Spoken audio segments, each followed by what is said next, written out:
انهيار وجنون عمرو أديب بعد فوز الأهلي على بيراميدز في كأس السوبر المصري.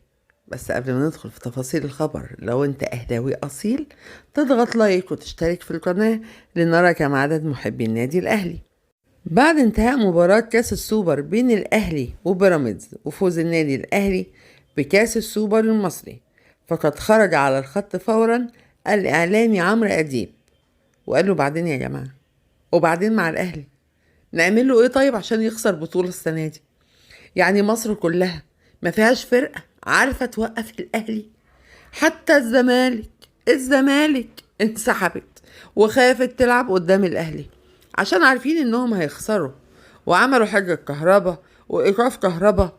أنا بصراحة رقبتي بقت قد السمسمة بعد ما الزمالك انسحب من كأس السوبر قدام الأهلي. ده حتى بيراميدز ضحك على الأهلي وقالوا مش لاعبين، والزمالك راح مطلع بيان بالانسحاب، وبيراميدز لعبتها صح عشان تلعب السوبر مع الأهلي. أنا بصراحة مش عارف امتى الزمالك حاله هيتعدل ويبقى نادي كده ينافس على البطولات زي الأهلي. أنا تعبت خلاص وبقيت محبط وجات لي كل الأمراض بسبب الزمالك وبسبب الأهلي، عشان السنة دي هياخد كل البطولات، حتى دوري أبطال أفريقيا هيفوز بيه. وافتكروا كلامي، وده كان رد فعل وتعليق عمرو أديب بعد فوز الأهلي على بيراميدز في كأس السوبر.